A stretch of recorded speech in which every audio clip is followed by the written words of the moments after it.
It takes 79 men to operate this turret and its 3 guns. Incidentally, this is a 3-gun turret, not a triple-gun turret. That means each gun can elevate independently of the others. These 16-inch guns are the main armament on the BB-61 class ships. And you'll find 3 turrets with a total of 9 guns. The combined rate of fire is over 18 rounds a minute, but you can see only a small part of it from out here. Come on inside and see what this modern 16-inch turret structure is really like. As you can see here, it's topped off by an armored gun house. Below that is the rotating structure, resting on the roller path. Below the roller path and surrounded by a circular armored cylinder, slides, 3 powder trunks, sighting, elevating, and training stations, a projectile hoist and cradle for each gun. Additionally, there is the turret officer's booth, containing the rangefinder and local fire control equipment. Between the shelf plate or gun deck and the pan plate are the 3 gun pits. The power equipment for elevating the guns is located on the pan plate. Just below the pan plate is the electric deck. Here, the main power equipment for training the guns is located. The 2 decks immediately below are the upper and lower projectile handling platforms. Each platform consists of 2 concentric sections. The outer section is a stationary projectile stowage area. The inner section is a projectile handling ring and a second projectile stowage area, and is part of the rotating structure.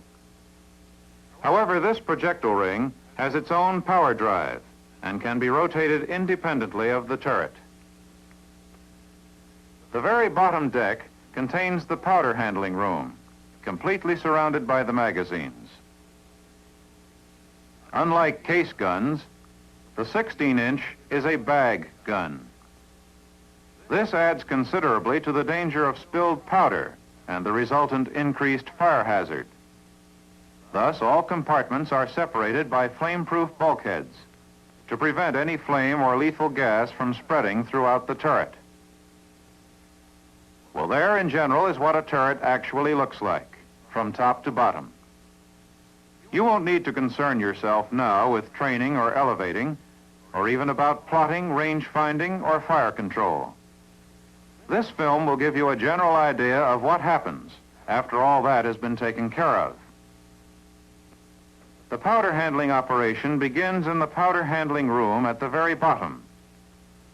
Here, under the supervision of a petty officer, 3 powder door operators and 9 powder passers keep the powder bags moving to the powder hoists.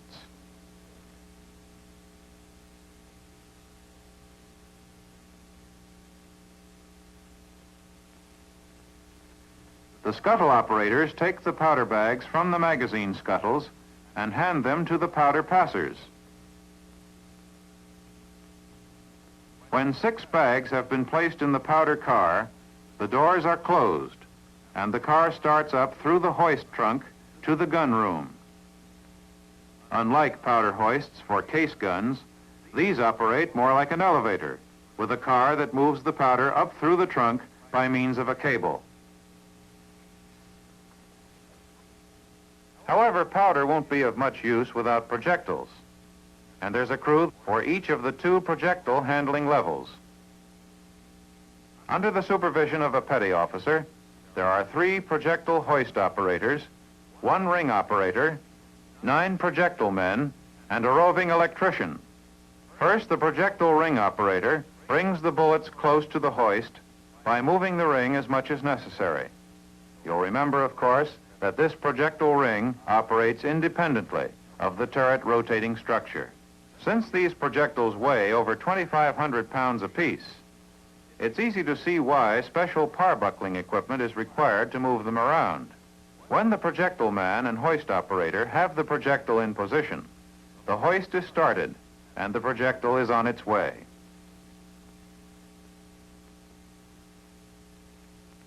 Constant communication between the turret officer's compartment and both the projectile and powder handling rooms keeps the rounds coming as they're needed by the gun crews. Here in the gun house, it will be easy to see that we're working with only the crew of a single gun. Each gun crew consists of a gun captain, a cradle operator, a rammer operator, and finally, a primer man. As soon as the projectile arrives at the top of the hoist, it stops in the cradle. In most smaller and newer guns, loading can be accomplished at any angle of elevation. But these big 16-inch guns must be brought to 5 degrees elevation. When the gun is in loading position, the gun captain opens the breech. Then the cradle and spanning tray can be tipped by a hydraulic cylinder to align with the bore of the gun. When the spanning tray is in position, the rammer operator rams the projectile into the gun. The rammer is retracted, and the gun is ready for the powder bags.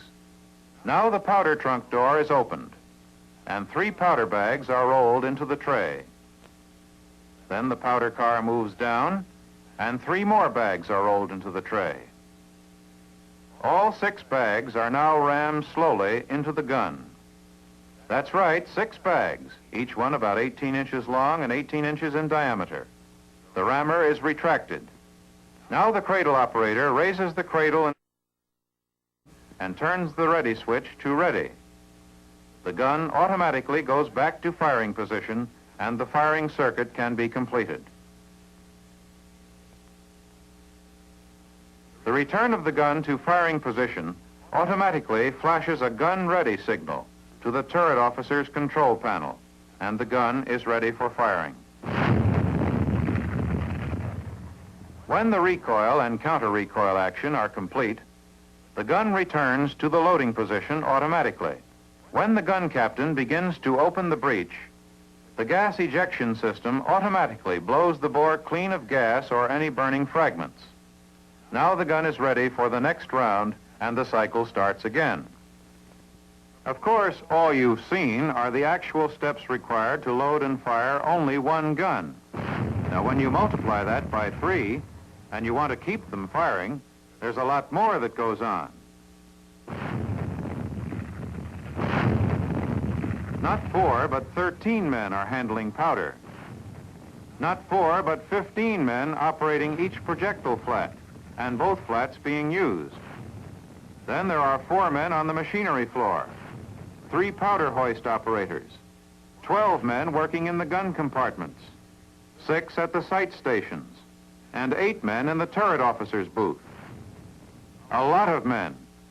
But as we said in the beginning, it's a lot of turret, too. As a heavy bombardment weapon against shore installations as much as 20 miles inland, the 16-inch gun is a valuable and accurate weapon.